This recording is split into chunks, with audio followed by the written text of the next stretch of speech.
Dear students, आज हम topic cover करने जा रहे हैं theories of coordination compound. First theory, Warners coordination theory. इस थ्योरी के अकॉर्डिंग मेटल के पास दो टाइप की वैलेंसीज होती हैं, primary valencies and secondary valencies. जो प्राइमरी वैलेंसीज हैं वो आयोनाइजेबल हैं, नॉन डायरेक्शनल है, क्योंकि आयनिक बॉन्ड क्या होते हैं, नॉन डायरेक्शनल। और ये किसके इक्वल होती है, वैलेंसी ऑफ मेटल के इक्वल होती है। जो सेकेंडरी वैलेंसीज हैं वो नॉन डायरेक्शनल है। कोऑर्डिनेट बॉन्ड क्या होते हैं, नॉन डायरेक्शनल। और ये किसके इक्वल है, कोऑर्डिनेशन नंबर के इक्वल है। किसी भी कॉम्प्लेक्स का जो कोऑर्डिनेशन नंबर होगा वो हमें बताएगा उसकी सेकेंडरी वैलेंसी के रिगार्डिंग। सेकेंडरी वैलेंसी का यूज कर हम हाइब्रिडाइजेशन और ज्योमेट्री को प्रेडिक्ट कर सकते हैं, लेकिन हम इस थ्योरी का यूज कर ऑप्टिकल प्रॉपर्टीज, मैग्नेटिक प्रॉपर्टीज को एक्सप्लेन नहीं कर सकते हैं। ऑप्टिकल प्रॉपर्टीज का मीनिंग है कलर ऑफ द कॉम्प्लेक्स।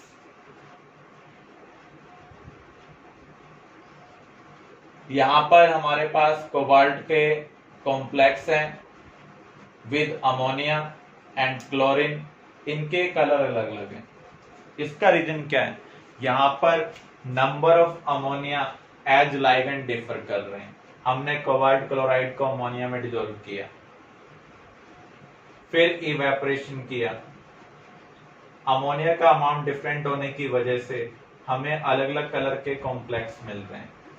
किसी में 4 अमोनिया एज लाइगेंड होंगे, किसी में 5, किसी में 6। इसकी वजह से यहाँ पर कलर में भी वेरिएशन आ रहा है। अब ये वेरिएशन किसकी वजह से आ रहा है, वार्नर थ्योरी इस चीज को एक्सप्लेन नहीं कर पा रही। तो जैसे आप देख सकते हैं, जो येलो कॉम्प्लेक्स है उसमें 6 अमोनिया एज ए लाइगेंड है, पर्पल कॉम्प्लेक्स में 5 अमोनिया एज ए लाइगेंड है, और ग्रीन कॉम्प्लेक्स में 4 ammonia as a ligand present है।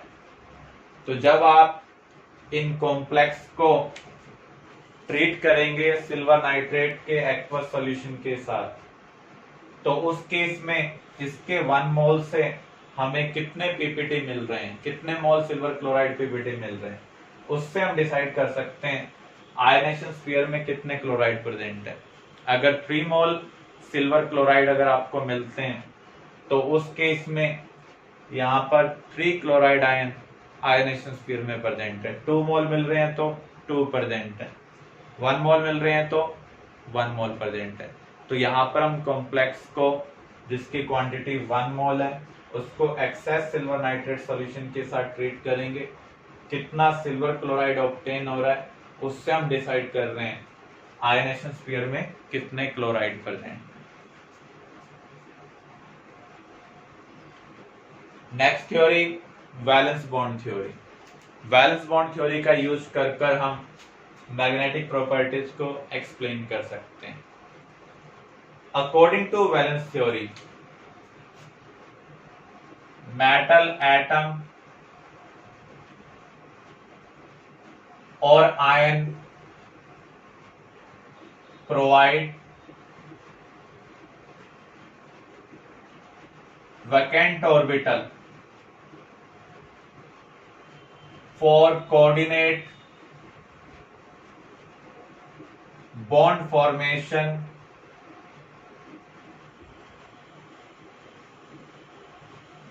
with ligand equal to its coordination number। Metal atom का जितना कोऑर्डिनेशन नंबर होगा उतने ही वैकेंट ऑर्बिटल मेटल एटम और आयन प्रोवाइड करेगा। These vacant orbital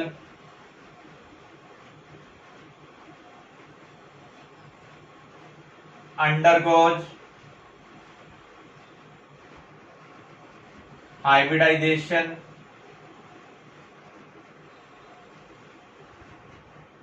give equal number of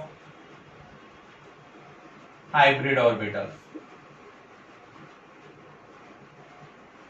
metal atom का जितना कोऑर्डिनेशन नंबर है उतने वैकेंट ऑर्बिटल प्रोवाइड कर रहा है। जितने वैकेंट ऑर्बिटल उसने प्रोवाइड किए हैं ये सब हाइब्रिडाइज होकर मिक्स होकर हमें equal number of hybrid orbital provide करेगा, क्योंकि हाइब्रिड ऑर्बिटल की जो एनर्जी है और जो शेप है वो क्या है, एक जैसी है। If n-1 d undergoes hybridisation, तो जो कॉम्प्लेक्स आपको मिलेगा वो कौन सा होगा, इनर ऑर्बिटल कॉम्प्लेक्स। जैसे आपने मेटल का कॉन्फ़िगरेशन लिखा 4s2 3d5 4s2 3d6, तो अगर यहां पर 3d वाले इलेक्ट्रॉन या 3d वाला वैकेंट ऑर्बिटल हाइब्रिडेशन में पार्टिसिपेट करता है, तो उससे हम डिसाइड कर रहे हैं कॉम्प्लेक्स क्या होगा, इनर ऑर्बिटल कॉम्प्लेक्स या फिर outer orbital complex. Inner orbital complex का दूसरा नाम है लो स्पिन कॉम्प्लेक्स। तो यहां पर अगर 3d वैकेंट ऑर्बिटल ने हाइब्रिडेशन में पार्टिसिपेट किया है, तो वो कौन सा कॉम्प्लेक्स है, इनर ऑर्बिटल कॉम्प्लेक्स या फिर लो स्पिन कॉम्प्लेक्स। अगर ऐसा नहीं हुआ है तो उसे हम क्या कहेंगे, आउटर ऑर्बिटल कॉम्प्लेक्स और high spin complex.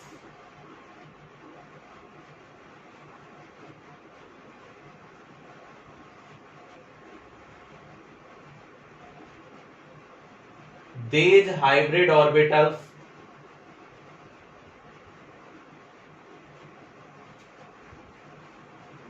overlap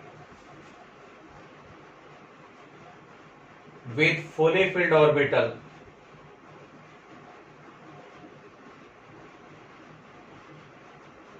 of ligand to form coordinate bond।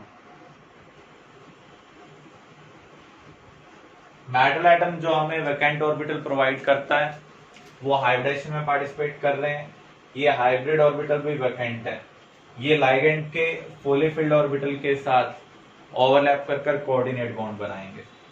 अब आपको हाइब्रिडेशन क्या मिल रही है उसके बेस पर हम ज्योमेट्री डिसाइड करेंगे। मान लीजिए कोऑर्डिनेशन नंबर 4 वाला केस है, तो या तो हाइब्रिडेशन आपको मिलेगी sp3 या फिर मिलेगी dsp2। अगर sp3 मिली है तो उस केस में ये होगा टेट्राहेड्रल, अगर dsp2 मिली है तो स्क्वायर प्लैनर। ऐसे ही कोऑर्डिनेशन नंबर 6 में हाइब्रिडेशन दो टाइप की मिल सकती है, d2sp3 और sp3d2। तो यहां पर ये क्या होगा, ऑक्टाहेड्रल। मैग्नेटिक प्रॉपर्टीज को हम कैसे डिसाइड कर सकते हैं, अगर कॉम्प्लेक्स में अनपेड इलेक्ट्रॉन प्रेजेंट है तो वो पैरामैग्नेटिक है, अगर कोई अनपेड इलेक्ट्रॉन नहीं है तो वो क्या है, डायमैग्नेटिक। तो हमें इसके अकॉर्डिंग फाइंड आउट करना पड़ेगा कॉम्प्लेक्स किस टाइप का है। Clear.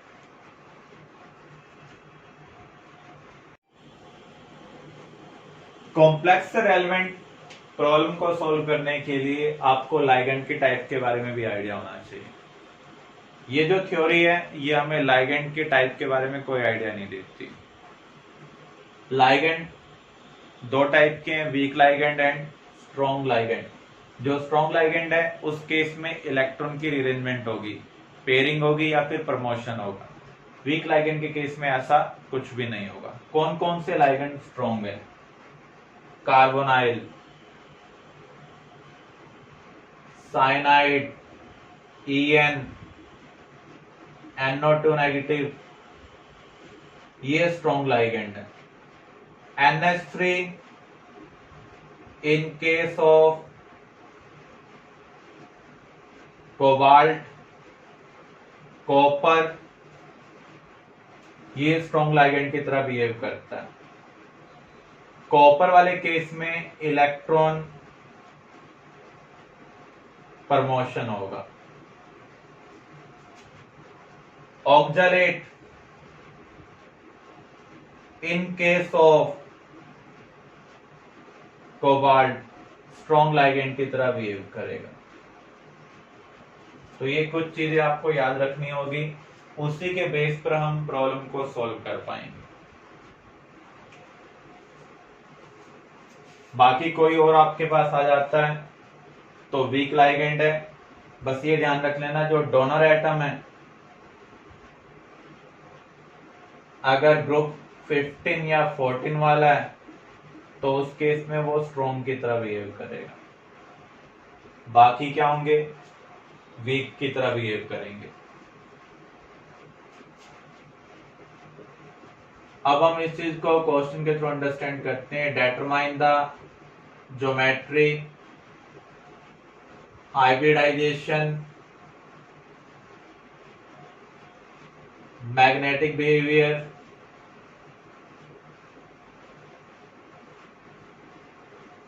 of given complex।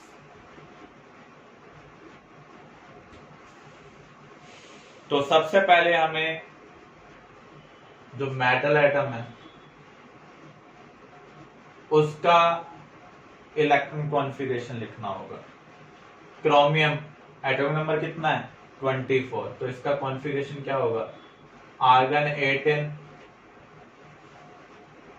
3d5 4s1।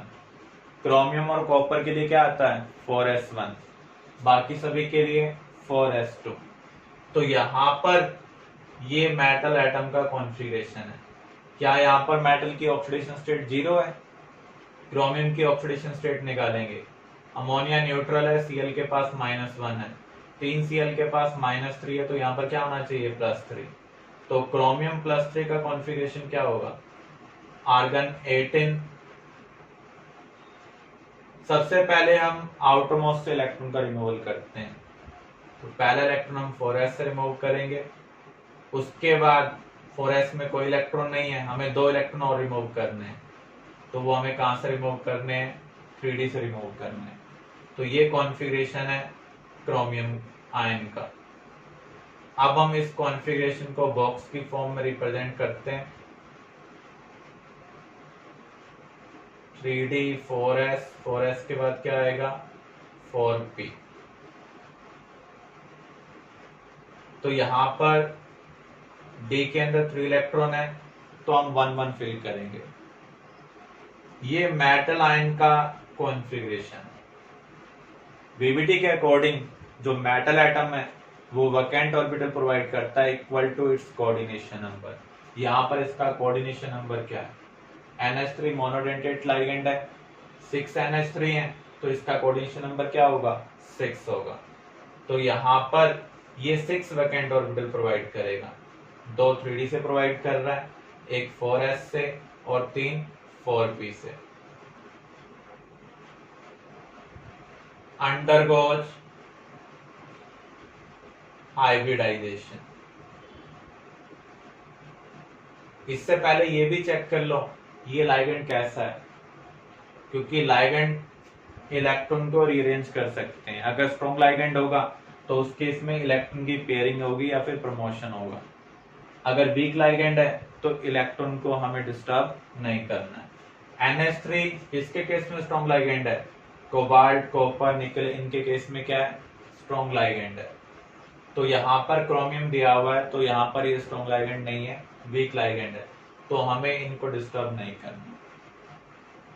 दूसरी चीज और ये ध्यान रखनी है, ऑक्टाहेड्रल में हाइब्रिडेशन क्या होगी, या तो sp3d2 होगी या फिर d2sp3। तो हमें यहाँ पर d से 2 ही वैकेंट ऑर्बिटल चाहिए। अगर ये 2 जगह खाली मिल जाती हैं तो उस केस में हमें रीअरेंज करने की जरूरत नहीं होगी, चाहे लाइगेंड स्ट्रॉन्ग क्यों ना प्रेजेंट हो। तो यहाँ पर ऑलरेडी 2 वैकेंट ऑर्बिटल है।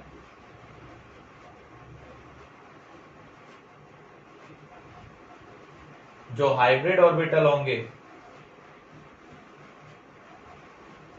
उनकी शेप और एनर्जी क्या होगी, सेम होगी। ये हाइब्रिड ऑर्बिटल कौन से हैं, 2d 1s 3p।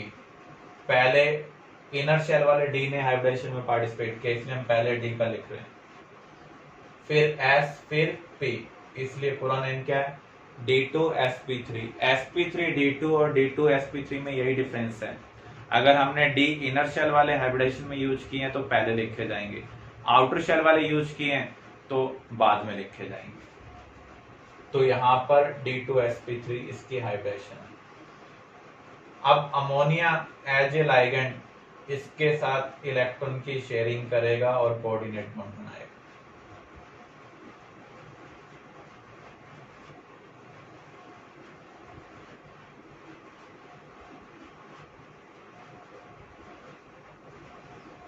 अमोनिया के इलेक्ट्रॉन को हम इस तरीके से रिप्रेजेंट कर देते हैं या क्रॉस सिंबल से रिप्रेजेंट करते हैं। तो मेटल एटम तो वैकेंट ऑर्बिटल प्रोवाइड कर रहा है, ligand fully filled orbital provide कर रहा है और कोऑर्डिनेट बॉन्ड बना रहा है। अब यहां पर हम देख रहे हैं हाइब्रिडेशन क्या है, D2sp3।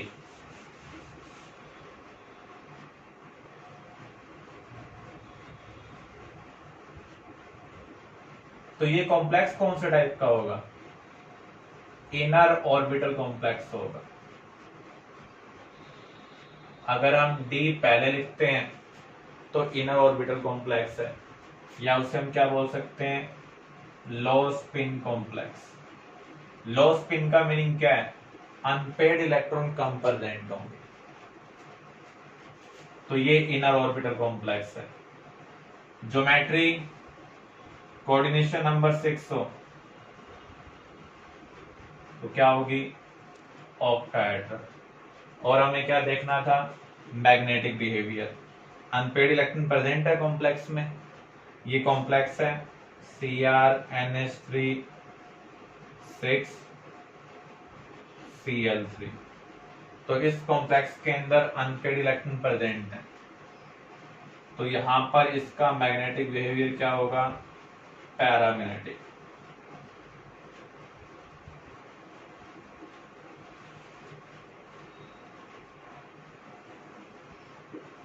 क्लियर। इस तरीके से हम वीबीटी का यूज कर type of complex, hybridization, geometry, magnetic behaviour को प्रिडिक्ट कर सकते हैं। Next case, determine hybridization, geometry, magnetic behaviour of potassium ferricyanide.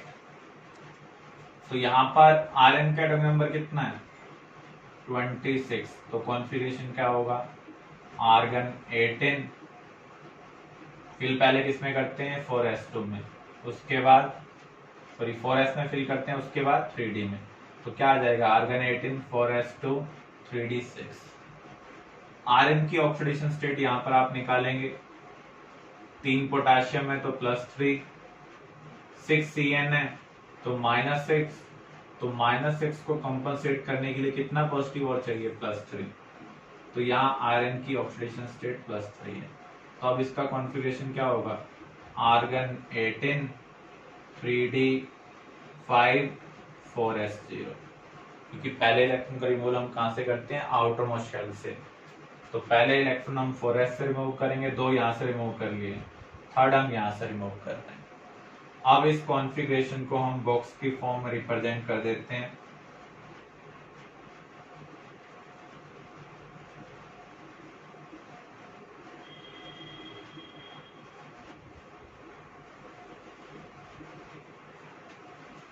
तो ये Fe+3 का कॉन्फ़िगरेशन है।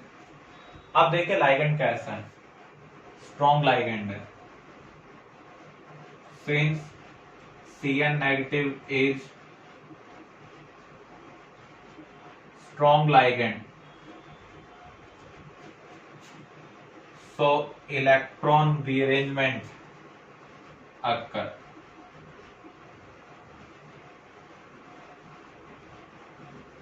तो यहां पर इलेक्ट्रॉन की रिअरेंजमेंट होगी।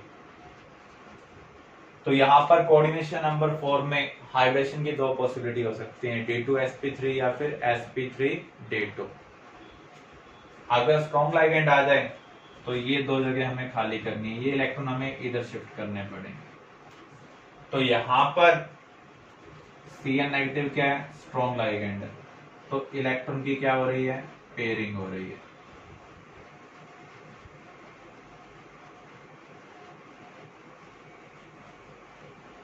फाइव इलेक्ट्रॉन्स को हम 3 ऑर्बिटल्स के अंदर अरेंज कर सकते हैं।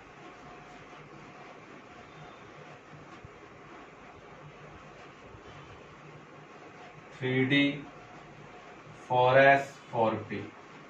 अब कॉम्प्लेक्स का कोऑर्डिनेशन नंबर चेक करें, कितना है, 6 है, क्योंकि Cn मोनोडेंटेट है, तो यहां पर हमें 6 वैकेंट ऑर्बिटल चाहिए। तो 2 तो हमने D से ले लिए, एक S से और 3 P से। Undergoes hybridisation.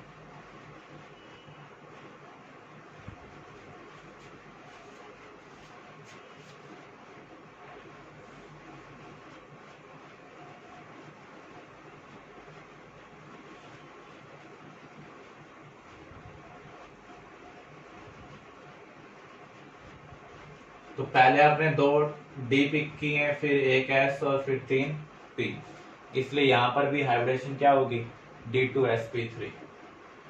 Cn नेगेटिव अपना fully filled orbital metal atom के वैकेंट ऑर्बिटल के साथ शेयर करेगा और कोऑर्डिनेट बॉन्ड बनाएगा।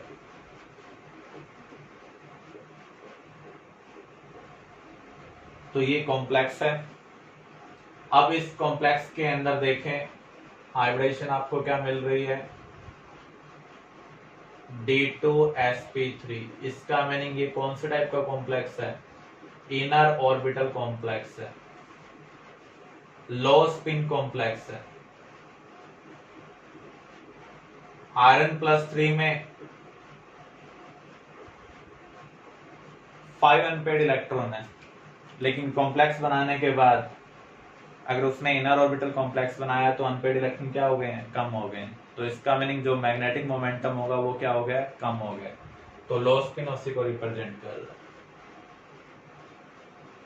तो हाइब्रिडेशन D2sp3 कॉम्प्लेक्स क्या होगा, इनर ऑर्बिटल, क्योंकि हमने 3D का हाइब्रिडेशन में यूज किया है, n-1d का हाइब्रिडेशन में यूज किया है। यहाँ पर n की मैक्सिमम वैल्यू क्या है, 4, तो 3D को हम क्या कहेंगे, n-1d कहेंगे। मैग्नेटिक बिहेवियर, क्या कोई अनपेड इलेक्ट्रॉन प्रेजेंट है, यहां पर अनपेड इलेक्ट्रॉन प्रेजेंट है, इसलिए ये क्या होगा, पैरामैग्नेटिक होगा। ऑक्टेडल कॉम्प्लेक्स है, क्योंकि कोऑर्डिनेशन नंबर क्या है, 6, इसलिए हम ज्योमेट्री क्या लिख रहे हैं, ऑक्टाहेड्रल। क्लियर।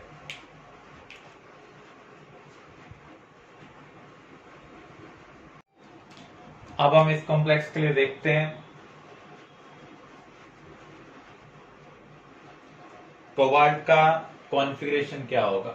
कोबाल्ट का एटॉमिक नंबर है 27, तो आर्गन 18, 4s2 3d7। तो हमने यहाँ पर ग्राउंड स्टेट कॉन्फ़िगरेशन लिखा। अब हम इसका आयनिक स्टेट कॉन्फ़िगरेशन लिखेंगे। तो आयनिक स्टेट कॉन्फ़िगरेशन, सबसे पहले आपको ऑक्सीडेशन स्टेट निकालनी होगी। 4Cl है, एक Cl के पास -4, 4Cl के पास -4 होना चाहिए, बाहर -2 दिया हुआ है, तो इसका मीनिंग इसके पास क्या होना चाहिए, +2। तो कोबाल्ट +2 का कॉन्फ़िगरेशन क्या होगा, आपको 4s वाले इलेक्ट्रॉन निकाल देने। अब देखो ये जो इलेक्ट्रॉन्स हैं ये रीअरेंज होंगे या नहीं होंगे, लाइगेंड कैसा है, वीक है, तो इलेक्ट्रॉन की यहाँ पर हम पेयरिंग नहीं करेंगे। अब इसका कोऑर्डिनेशन नंबर क्या है, 4, तो हमें 4 वैकेंट ऑर्बिटल चाहिए, तो एक 4s और 3 4p हाइब्रिडेशन में पार्टिसिपेट करेंगे। क्योंकि यहाँ पर हाइब्रिडेशन sp3 आ रही है, तो जो कॉम्प्लेक्स होगा उसकी ज्योमेट्री क्या होगी, टेट्राहेड्रल होगी। अनपेड इलेक्ट्रॉन प्रेजेंट है, तो ये क्या होगा, पैरामैग्नेटिक होगा। क्या हमने 3D का हाइब्रिडेशन में यूज किया है? नहीं किया है, इसलिए ये क्या होगा? आउटर ऑर्बिटल कॉम्प्लेक्स और हाई स्पिन कॉम्प्लेक्स।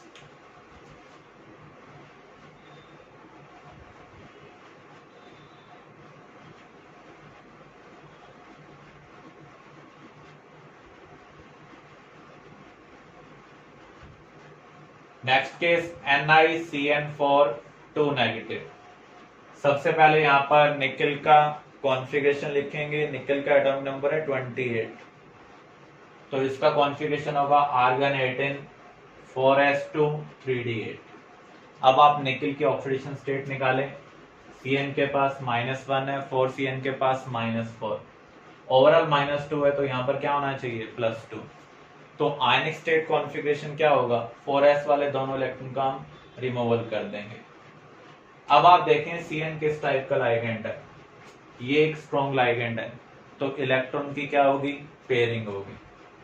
तो यहाँ पर ये इलेक्ट्रॉन यहाँ से यहाँ पर शिफ्ट हो जाएगा, क्योंकि कोऑर्डिनेशन नंबर 4 पर दो टाइप की हाइब्रिडेशन हम ऑब्जर्व करते हैं, sp3 और dsp2। तो अगर कोई स्ट्रॉन्ग लाइगेंड प्रेजेंट हो तो हमें एक वैकेंट डी ऑर्बिटल चाहिए, और यहाँ पर हम इस इलेक्ट्रॉन को शिफ्ट कर सकते हैं। अनपेड इलेक्ट्रॉन ही शिफ्ट होते हैं, पेड इलेक्ट्रॉन कभी भी शिफ्ट नहीं होते हैं। एक केस है जहां पर 4s वाले जो पेड इलेक्ट्रॉन है उनको हम इधर शिफ्ट करेंगे। नॉर्मली पेड इलेक्ट्रॉन को हम डी से शिफ्ट नहीं करते हैं, अदर प्लेस से शिफ्ट हो सकते हैं। तो यहाँ पर ये इलेक्ट्रॉन यहाँ पर शिफ्ट हो जाएगा, पेयर हो जाएगा, क्योंकि Cn नेगेटिव यहाँ पर क्या है? स्ट्रॉन्ग लाइगेंड है। अब देखो कोऑर्डिनेशन नंबर 4 है, तो हमें 4 वैकेंट ऑर्बिटल चाहिए। ये इलेक्ट्रॉन अगर हम यहाँ पर शिफ्ट कर देंगे तो एक वैकेंट ऑर्बिटल यहाँ से, एक यहाँ से, दो यहाँ से। तो जो हाइब्रिडेशन आ रही है वो क्या आ रही है? dsp2। इसलिए ये क्या होगा?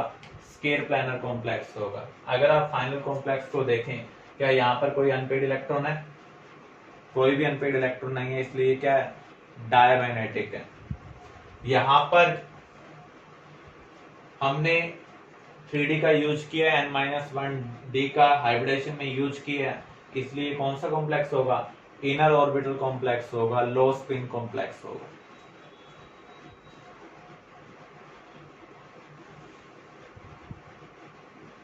COF6 3 negative. यहां पर कोबाल्ट दिया हुआ है। कोबाल्ट का एटॉमिक नंबर क्या है? 27। तो हम इसका कॉन्फ़िगरेशन लिखेंगे आर्गन 18 4s2 3d7। कोबाल्ट की ऑक्सीडेशन स्टेट निकालेंगे। एक फ्लोरीन के पास -1 है, 6 के पास क्या है? -6, लेकिन ओवरऑल क्या दिया हुआ है? -3। तो यहाँ पर क्या आना चाहिए? +3। तो यहाँ पर हमने आयनिक स्टेट कॉन्फ़िगरेशन लिखा हुआ है। तो दो इलेक्ट्रॉन हमने 4s से रिमूव कर लिए हैं और एक 3d से। पेड इलेक्ट्रॉन को हम रिमूव करेंगे, अनपेड को नहीं, क्योंकि हंट्स रूल के अकॉर्डिंग पहले हमें 1-1 फिल करना होता है, फिर पेयर करना होता है। F नेगेटिव कैसा लाइगेंड है? वीक लाइगेंड है, तो इसका मीनिंग यहाँ पर इलेक्ट्रॉन की रीअरेंजमेंट नहीं होगी। तो यहाँ पर हमें कितने वैकेंट ऑर्बिटल चाहिए? Equal to its coordination number. कितना कोऑर्डिनेशन नंबर है? 6, क्योंकि जो फ्लोराइड है वो मोनोडेंटेट लाइगेंड है। तो हम एक 4s, 3 4p, 2 4d हाइब्रिडेशन में यूज कर रहे हैं, और ये हाइब्रिड ऑर्बिटल लाइगेंड के फुली फिल्ड ऑर्बिटल के साथ ओवरलैप करेंगे और कोऑर्डिनेट बॉन्ड बनाएंगे। तो यहाँ पर हाइब्रिडेशन क्या आ रही है? sp3d2। तो यहाँ पर इसकी ज्योमेट्री क्या होगी? ऑक्टाहेड्रल होगी। हमने n-1d का हाइब्रिडेशन में यूज नहीं किया है, तो ये आउटर ऑर्बिटल कॉम्प्लेक्स है, हाई स्पिन कॉम्प्लेक्स है, अनपेड इलेक्ट्रॉन प्रेजेंट है, इसलिए क्या है? पैरामैग्नेटिक है। ये केस हम ऑलरेडी कवर कर चुके हैं।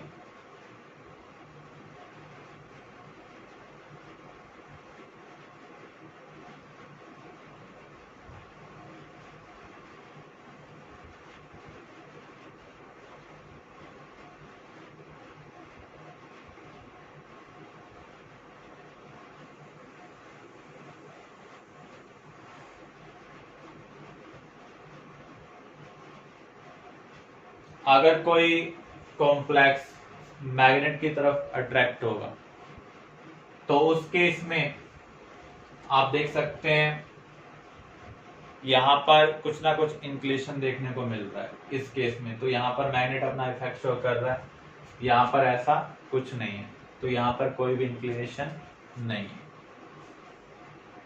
तो एक्सपेरिमेंटली हम डिसाइड करते हैं वो मैग्नेट को अट्रैक्ट कर रहा है या नहीं कर रहा है। अट्रैक्ट कर रहा है तो पैरामैग्नेटिक, नहीं कर रहा है तो डायमैग्नेटिक। क्लियर?